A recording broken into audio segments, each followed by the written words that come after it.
साहब आपकी तो आंधी चल रही है। देश के सबसे बड़े नेता आप हो। विदेशों तक आपकी चर्चा है। न कोई हुआ न कोई होगा आपसे बड़ा। डॉक्टर साहब कुछ भी कह सकते हैं, सुनो। बीजेपी के नेताओं से उनका झगड़ा हो सकता है, मेरे से किस बात का झगड़ा? और क्यों आपने बीजेपी का भजन लाल का गुस्सा मेरे पे निकाला कल और तू तड़ाके पे आ गया? बताओ। लड़ाई मेरे से है सबकी, कि हमारे पास आए सरेंडर हो जाए। मैं आज हूँ कल हूँ सरेंडर, मैं तो सरेंडर करता हूँ लोगों को। लेकिन जो बड़े मगरमच्छों की बात करी कांग्रेस के नेताओं की, उनसे तो पूछताछ ही नहीं हुई। डॉक्टर साहब ने मुझे पकड़ा हुआ, खुद सुरगुस हो गए। बताओ, मुझे तो पकड़ा गया, मैं तो दौड़ रहा हूँ उसको, उस दौड़ को दौड़ता हुआ पकड़वा के खुद भाजपा में, और मैं दौड़ रहा हूँ इधर। आप तो मंत्री बनने के बाद पहला मेरा एमएलए लेट का 5 करोड़ रुपया था, वही आपने नहीं डाला। ग्रामीण विकास मंत्री थे, आपने कहा नो, हनुमान का पैसा रोक लो, उपचुनाव हराएंगे इनको। और डॉक्टर साहब को जोश जोश में कई बार पता ही नहीं लगता वो क्या कह जाते हैं। वही वो कह गए कल, जो नई कहने वाली बातें थी ना, वो खुद ही कह गए। लड़के तो जाटों को ऐसे बिगाड़ते हैं कि मैं कोई गलत धंधे खुद करता हूँ, और या मैं कोई ऐसे काम करता हूँ। करीब करीब नेताओं को मैं जानता हूँ, टोल के काम, बजरी के काम, दारू के काम, और काम लेते हैं, और उल्टी के काम। आधे एमएलए एमपी धंधा करते हैं। डॉक्टर साहब कुछ भी कह सकते हैं, सुनो उनकी बातों को। अच्छा बताओ कैसे बिगाड़ रहा हूँ? चलो आपसे मैं पूछना चाहता हूँ। लड़के तो जाटों को ऐसे बिगाड़ते हैं कि मैं कोई गलत धंधे खुद करता हूँ, और या मैं कोई ऐसे काम करता हूँ। करीब करीब नेताओं को मैं जानता हूँ, टोल के काम, बजरी के काम, दारू के काम, और काम लेते हैं, और उल्टी के काम। आधे एमएलए एमपी धंधा करते हैं। हमने तो कभी हमारे जीवन में नहीं किया। 16 चुनाव मेरे परिवार ने लड़े, मेरे पिताजी ने लड़े 6-10, हम भाइयों ने मिलकर लड़ लिए, 9-10 बार जीत गए। सरकार के खिलाफ रहे, पार्टी बनाई, और राजस्थान का सम्मान देश के अंदर बढ़ा। तकलीफ जरूर है, उनकी तकलीफ बीजेपी के नेताओं से। और डॉक्टर साहब को जोश जोश में कई बार पता ही नहीं लगता वो क्या कह जाते हैं। वही वो कह गए कल, जो नई कहने वाली बातें थी ना, वो खुद ही कह गए। वो पता नहीं कौन सा राज्यसभा का चुनाव, आपका क्या लेना देना। कैंडिडेट तो कांग्रेस पार्टी ने खड़ा किया, मेरा एक बोर्ड था, 4 आपके भी थे। आपकी पायलट से बात मैंने ही कराई थी, दोनों की बनती नहीं थी। और किस तरह कैंडिडेट को हमने खड़ा किया था। इस तरह की बातें आप ला रहे हो, इससे तो ये आप साबित करना चाहते हो कि उस कैंडिडेट को आप ही लेके आए थे, मतलब आपका उम्मीदवार था वो। आपका तो नहीं था ना, वो कमल मुरार का, नवलगढ़ का था, कांग्रेस का उम्मीदवार था। मैंने एक वोट दिया, 4 इन्होंने भी दिए। अब 15 साल बाद कौन सा बिच्छू सांप छोड़ रहे हैं, वो तो वही बता सकते हैं। तो फिर वो सबूत देने चाहिए ना उनको, आरोप से क्या होता है। मैंने भी आरोप लगाए उन पर, और इसलिए लगाए कि जब सोना ये डीओएटी का किया था उन्होंने, उसके बाद क्या हुआ? लोग पकड़े, हुआ क्या बताओ तो सही। मैं उन पर आरोप नहीं लगा, मैं कह रहा हूँ क्या हुआ बताओ डॉक्टर साहब। मैं ही तो पूछ रहा हूँ कि सोने वाले मामले में क्या हुआ। वो जो एक जो मीणा समाज का हमारे ब्रह्मपुरी के अंदर जिसकी डेथ हुई, मैं जोशी का जो कॉम्प्लेक्स बन रहा था, क्या हुआ उसके अंदर? और भी कई बातें हैं, क्या हुआ? मैं नहीं कह रहा हूँ कि आप काम नहीं करते, आप काम करते हो, ये सही बात है। लेकिन आपको जाटों के बारे में और इन नेताओं के बारे में क्या करना है आपको? वो कोई अगर बच्चों का मैसेज झगड़ा है कि जाट समाज के, तो एक एक बार मैंने उनकी मदद की है। दोबारा वो जाके सरेंडर हो गए, अब वो सरेंडर होने के बाद फड़फड़ा रहे हैं, नहीं जीत रहे हैं, हार रहे हैं, तो आप क्या कर लोगे उनका? आपका मेरे से जब झगड़ा हुआ, मैंने ही उसको समझा के भेजा था। आपको मदद करनी चाहिए उसकी। आपके समाज का बच्चा बाहर निकलो, उसको क्यों डलवा रखा अंदर? उसको बताओ, उसे क्या मिल जाएगा? आपकी उम्र और उसकी उम्र कितना छोटा हो आपसे। आपके लिए उसने बेचारे ने हमेशा आगे रह के लड़ाई लड़ी, मुकदमे खाए। और मैंने भी आपकी लड़ाई लड़ी भाई। मैं 10-15 साल आपके लिए सड़कों में घूमता, क्या ले लिया मैंने आपसे बताओ? आप तो मंत्री बनने के बाद पहला मेरा एमएलए लेट का 5 करोड़ रुपया था, वही आपने नहीं डाला। ग्रामीण विकास मंत्री थे, आपने कहा नो, हनुमान का पैसा रोक लो, उपचुनाव हराएंगे इनको। आप तो सारे एक हो गए थे। मैं ऐसी भावना नहीं रखता, मैं उनका सम्मान करता हूँ। लेकिन उनके आसपास 2-4 छोर छंडे जो घटिया लोग आसपास रहते हैं, वही इनको सिखाते हैं। डॉक्टर साहब आपकी तो आंधी चल रही है। देश के सबसे बड़े नेता आप हो। विदेशों तक आपकी चर्चा है। न कोई हुआ न कोई होगा आपसे बड़ा। तो इस तरह वो कहते हैं, वो कह रहे हैं अच्छा बता मुझे रील कहाँ चल रही है दिखाते हैं। यार क्यों इन चक्करों में पड़ रहे हो? हमारा जंग अलग है, आपकी अलग है। हम आपके काम आए, आप हमारे काम आए हो। इस तरह की बातें करके ठीक नहीं लगता। कल जो इसका व्यवहार था, उससे मैं आहत हूँ, कल के व्यवहार से। तो मैंने भी कोई आरोप लगाती हूँ, लेकिन वो बड़े भाई रहेंगे मेरे। मैं कल की बात कल खत्म हुई, आगे भी हम इसको बढ़ाना नहीं चाहते। हमारा टारगेट ये है कि राजस्थान में जहाँ भी भ्रष्टाचार हुआ, जहाँ माफिया पनपा, जहाँ भी कुछ हुआ, वो उसमें हम लड़ाई लड़ेंगे। और डॉक्टर साहब सरकार के अंदर बैठ के मदद करें हमारी, मना कौन करा? उन्होंने भी लड़ाई लड़ी, मैंने मना कब किया? मैंने कहा थर्ड फ्रंट की बात ही उन्होंने चलाई। उसके बाद झंडा, वो एक रेस होती है ना, जो कौन सी होती है आपको, एक एक 400 मीटर चलता है, वो हेड, फिर वो, हाँ, ना ना ना, 400 इंटू 4 into 100 मीटर रिले।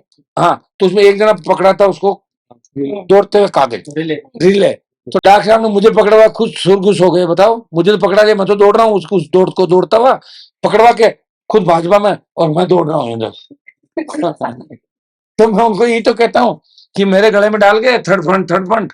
और जब थर्ड पढ़ना था, थर्ड फ्रंट का मतलब तीसरा मोर्चा, तो मोर्चा तो जब बनता जब घनश्याम जी, डॉक्टर साहब और मैं 18 में साथ लड़ते, और लड़ते 40-45 सीट आ जाती। नहीं लड़े, हमने तो कह दिया था कि सीएम घनश्याम जी आप में बन जाओगे, आप बन जाना, फिर घनश्याम जी रह जाएंगे, मेरी कुर्सी साइड में लगा देना, मैं तो आपके पास बैठ के ही चला लूंगा राजस्थान के अंदर। लेकिन दुर्भाग्य था राजस्थान का कि हम लोग साथ नहीं लड़ पाए, इसलिए 18 की लड़ाई 28 में चली गई। मेरा किसी नेता से कोई व्यक्तिगत झगड़ा नहीं, और मैं सबसे ज्यादा अगर नजदीक किसी का रहा तो किरोड़ीलाल मीणा और हम ही संघर्ष करते थे और राजस्थान को बचाया। मुझे दुख हुआ कल कि वो बात को करते करते वो बोला ना कि आप मेरे वहां नहीं आए, आपने क्या किया। मैंने कहा आप अपनी ही खबर पढ़ते हो, दूसरे की नहीं पढ़ते। फिर उठे कहा आपकी महिला मोर्चा की। अरे भाई कहाँ महिला मोर्चा, मेरे को संगठन ही नहीं है। वो माफी उनको मांगा, सुनो मेरी बात, और मेरे बड़े भाई है, माफी का तो सवाल ही नहीं। सुनो, अगर हम आमने सामने होते झगड़ा थोड़ी होता। और मैं फोन को अगर वो कर रहा था, वो तो आपके जो टेलीविजन वाला था उसने घुमा दिया। मैंने कहा कि सरकार पर्दा डाल रही है, टीवी वाले ने कहा कि डॉक्टर साहब पर्दा डाल रहे हैं, उन्होंने उनको लड़ाया, मुझे लड़ाया, उसने अपना काम निकाला, टीआरपी बढ़े, वो भाग गया और दूसरा काम कर गया। तो वो तो, ये तो गलत बात है। इस तरह करके फिर डॉक्टर साहब आपा खो गए, बहुत दिन से इंतजार कर रहे थे। अभी हम तो चाह रहे थे उपराष्ट्रपति बना, हम चाह रहे हैं कि, तो आरोप लगाए, उन्होंने कहा कि अरे यार मैंने, मेरी बात सुनो, ये मैंने नहीं कहा कि मैंने डॉक्टर साहब को दी है, उन तो खुद के देने का कह दिया। बताओ, मैंने कहा एस एन गुप्ता का जो घर था, वहाँ श्याम काबरा, एस एन गुप्ता, हम तीनों बैठे थे। तो एस एन गुप्ता ने कहा कि मैंने डॉक्टर साहब को पैसा दिलवाया था गहलोत से। तो मैंने कहा गहलोत के आप भी टच में थे? तो वो सुंदर जी गहलोत टच, बोला टच में थे, मिलके ही तो काम करते थे सारे। इसे आप अंदाज करो। अब वो तो एस एन गुप्ता को पूछ लो ना, डॉक्टर साहब फोन कर लेंगे उसको, भाई तूने कहा था क्या, बता मुझे। कहा तो हनुमान को आमने सामने ले बैठ जाऊंगा मैं।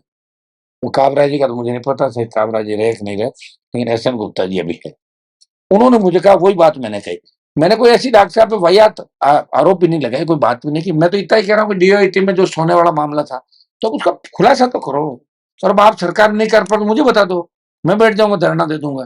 तो आप तो दे नहीं पाओगे धरना, हम धरना देंगे, हम लड़ेंगे। आप उस बात को बिल्कुल यूं मत करो। वो यूं कर दे तो फिर वो बाद में कहता हूँ मुझे छोड़ के चले गए, कह रहे वो हनुमान जी मुझे छोड़ गए। आप आपको मैं छोड़ के कब गया? आप बीजेपी में चले गए। बात तो यही थी कि वसुंधरा के खिलाफ लड़ना है, लड़ते रहे हम। देखिए उन्होंने लड़ाई की शुरुआत करी, उनका मेरा झगड़ा इसलिए भी नहीं है कि हम सब किसान कौम के लिए लड़ते हैं। किसान बहुत, मुझे दुख इस बात है किन किन नेताओं के नाम ले रहे हैं झाड़ समाज में, उन नेताओं को हनुमान जी गाली देते हैं। अरे आपका क्या करना उन नेताओं से? आपने मीणा समाज के कितने नेताओं को आगे लाए, सब जानते हैं लोग। जो आपके नारे लगाते थे उनसे आप लाओ उन बच्चों को वापिस, आपकी टीम में जोड़ो। आप संरक्षक हो, आप नेता उन सबके, आप क्यों कर रहे हो ऐसी बात, बताओ? और क्यों आपने बीजेपी का भजन लाल का गुस्सा मेरे पे निकाला कल, और तू तड़ाके पे आ गया, बताओ? मैं तो डॉक्टर साहब ही कह रहा था, आज भी मैं तो यही कहूंगा, उनका सम्मान मेरे यहाँ है। और हम आपको साथ भी नजर आएंगे आने वाले समय में। ये तो इतनी बातें होती है, कहीं कहीं आ जाएंगे साथ में नजर।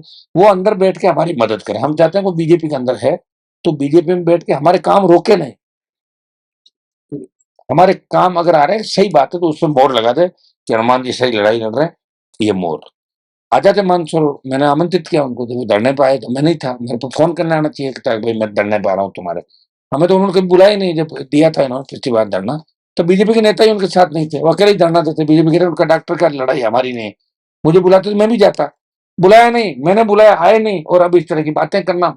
और कल देखिए, कल की बात से मुझे थोड़ा दुख हुआ था कि मैंने भी कुछ आरोप लगाए, और अगर कोई सिद्ध करने की बात एक दूसरे की होगी तो वापस बैठ जाएंगे। लेकिन ये मुद्दा डॉक्टर किरोड़ीलाल हनुमान बेनीवाल की लड़ाई का मुद्दा नहीं है।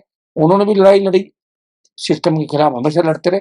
लेकिन एसआई भर्ती को लेके अगर पौने 2 साल, 1.5 साल से सड़क पर किसी ने लड़ाई लड़ी और राष्ट्रीय लोकतांत्रिक पार्टी ने लड़ाई लड़ी, उस लड़ाई की गूंज पूरे देश के अंदर रही, सरकारें हिल गई, और भजन लाल की भी दिल्ली में 6 बार पैसी पटकवा दी।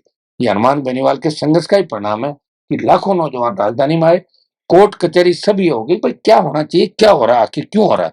और देखिए मीडिया और सोशल मीडिया की ताकत, जनता की ताकत के आगे सरकारें झुकती है। ये कल कोर्ट का फैसला आया, किया तो हाई कोर्ट ने। अब भजनलाल जी कह रहे हैं मैंने करा दिया, तो आपने कहा जज साहब, तो फिर नहीं सुनो, क्या जज साहब जो बात करी कि आपने कमरे में कैसे करा दिया, बताओ? तो पहले ही करा देते फिर। ऐसी बात नहीं करनी चाहिए सीएम को, अगर आपने करा दिया होता पहले ही कैबिनेट में आप कर देते, ऐसा ही भर्ती रद्द, ये आप कराओ। लड़ाई चल रही है क्या? कोई नहीं, सुनो, लड़ाई मेरे से है सबकी, कि हमारे पास आए सरेंडर हो जाए। मैं आज हूँ कल हूँ सरेंडर, मैं तो सरेंडर करता हूँ लोगों को, सरेंडर करके फिर आगे निकल जाता हूँ उसी दिशा में जहाँ मैं लड़ रहा हूँ। तो सत्ता के अंदर भी कोई हमारा उद्देश्य नहीं।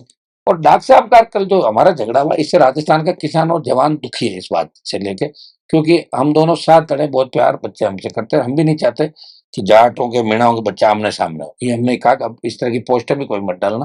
तो कल का गुस्सा था उनका, वो तो करते हैं, गुस्सा करते हैं, जब कर देते हैं तो हम मुल्ला पीटने भी भागे थे, मैंने बीच में था, रमेश मीणा उनका झगड़ा हुआ, मैं तो ढाल बन के खड़ा रहता था उनके हमेशा।